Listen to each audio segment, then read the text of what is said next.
Adrian Blackwell sat alone at the corner table of Le Jardin, the most exclusive restaurant in the city at 37. He had everything success was supposed to bring: a penthouse apartment, a luxury car, a technology company worth $200 million. But as he waited for yet another blind date arranged by his well-meaning assistant, Adrian felt nothing but exhaustion. This would be the last one. He had promised himself that after today, he would accept what he had already suspected, that some people were meant to build empires, not families. That loneliness was simply the price of success. His gold watch showed 6 minutes past 7. She was late. Adrian felt relief mixed with irritation. At least he could tell Margaret, his assistant, that he had tried. That's when he saw her. A young woman stood at the restaurant entrance, speaking with the hostess. She wore a simple beige dress that looked elegant despite its obvious modesty. Her light brown hair fell in soft waves past her shoulders, and she carried a worn leather bag. She looked uncertain, out of place among the crystal chandeliers and white tablecloths. The hostess pointed toward Adrian's table. The woman's eyes met his across the restaurant for a moment. She looked like she might turn and leave. Then she squared her shoulders and walked toward him. Adrian stood automatically, years of etiquette overriding his surprise. "I'm so sorry I'm late," she said, slightly breathless. "The subway had delays and I got a bit lost finding this place." Her honesty was disarming. Most of the women he dated would have blamed traffic, not public transportation. "It's fine," Adrian said, extending his hand. "Adrian Blackwell." "Sophia Chen," she replied, shaking his hand with a firm grip. They sat down. The waiter appeared immediately with menus bound in leather. Adrian watched Sophia's face as she opened hers. He saw her eyes scan the prices, saw the slight tightening of her jaw. "The seafood here is exceptional," Adrian said. "I'm sure it is," Sophia replied quietly, then closed her menu. "But to be honest, I'm not very hungry. Perhaps just a salad." Adrian understood immediately. The prices at Le Jardin were absurd by any standard. For someone who took the subway, they were probably impossible. "Actually," Adrian said, catching the waiter's attention, "I've had a long day and I'm not in the mood for formal dining. Would you mind terribly if we went somewhere else?" Sophia's relief was visible. "I wouldn't mind at all." 20 minutes later, they sat in a small Italian cafe with checkered tablecloths and handwritten menus. Sophia relaxed visibly.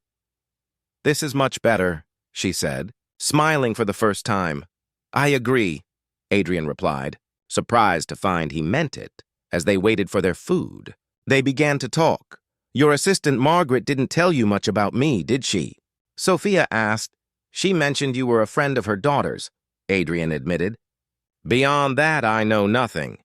And she didn't tell me much about you either," Sophia said. "Except that you needed a good woman in your life." Adrian almost smiled. "That sounds like Margaret. So what do you do?" Sophia asked. "I run a technology company," Adrian said, deliberately vague. "Software development and consulting. What about you?" "I'm a librarian," Sophia replied, "at the public library downtown. I also run literacy programs for adults who never learned to read." Something in her voice suggested this work meant everything to her. "That must be rewarding," Adrian said. "It is," Sophia agreed. "Last month, a 60-year-old man read his first book cover to cover. He cried when he finished it. Moments like that remind me why money isn't everything." Adrian studied her. She wasn't beautiful in the conventional sense, but there was something compelling about her, an authenticity, a depth. "You don't care much about wealth, do you?" he observed. "I care about having enough," Sophia said thoughtfully. "Enough to pay rent, enough to buy books, enough to help my parents when they need it. But beyond that, I've seen too many people sacrifice their values chasing money they don't need. What if someone told you that wealth could do tremendous good?" Adrian asked. "Then I'd say it depends on the person holding it," Sophia replied. "Money amplifies who you already are. If you're generous, you become more generous. If you're selfish, you become more selfish." Adrian found himself more engaged than he had been in months over dinner. Sophia told him about her childhood. Her parents had immigrated from Taiwan with almost nothing. They had worked multiple jobs to give Sophia opportunities they never had. They wanted me to be a doctor or lawyer, Sophia explained. But I fell in love with books, with stories, with the idea that reading could transform someone's life. And they accepted that? Adrian asked. Eventually, Sophia said. My mother still wishes I made more money, but she's proud of the work I do. What about you? Sophia asked. What's your story? Adrian hesitated. He normally kept his past private. But something about Sophia made him want to share. I grew up poor, he said. My father worked in a factory. My mother cleaned houses. I built my first computer from scrap parts I found in dumpsters. Sophia listened with genuine interest. I was good at it, Adrian continued. Coding, problem solving, seeing patterns others missed. I got a scholarship to university and started my company before I graduated. That's impressive, Sophia said. It's lonely, Adrian replied. Surprising himself with his honesty, Sophia tilted her head. Why lonely? Because success changes how people see you, Adrian explained. They don't see Adrian anymore. They see the CEO, the bank account, the opportunity. Is that why you didn't tell me what company you run? Sophia asked. Adrian met her eyes. Yes, for what it's worth, Sophia said gently. I still just see Adrian, the man who chose a modest cafe over an expensive restaurant. The man who listens when people talk. The man who understands that loneliness and success aren't supposed to go together but often do. Something in Adrian's chest loosened. They talked through dinner. Then over coffee, Adrian found himself sharing things he had never told anyone about the pressure of running a company, about the weight of knowing that hundreds of families depended on his.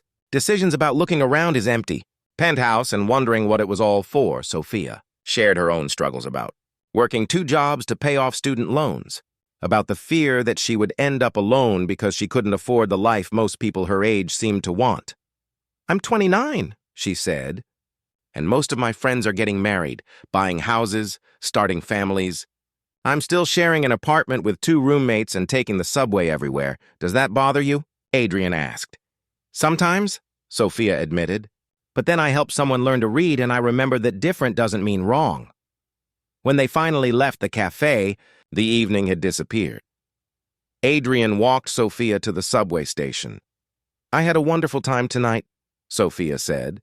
So did I, Adrian replied, meaning it more than he had meant anything in years. Can I be honest about something? Sophia asked. Please, I almost didn't come tonight, she confessed.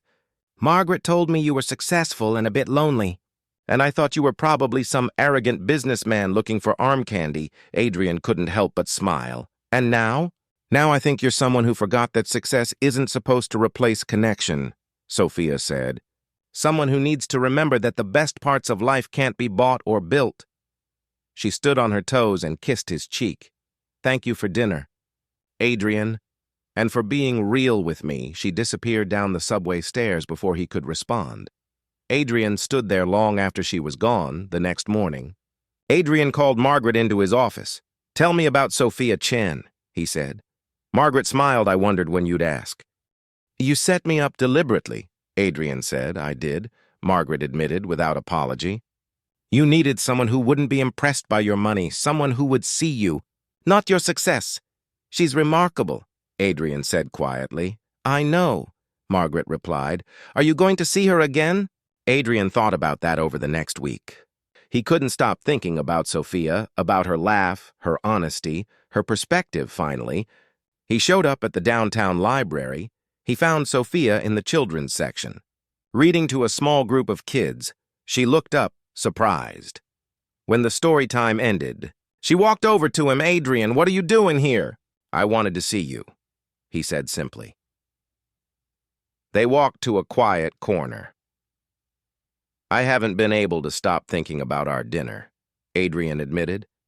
About the things you said, about how I've been living. And? Sophia prompted. You were right, Adrian said. I've spent so many years building my company that I forgot to build a life. He took her hand. I'd like to see you again.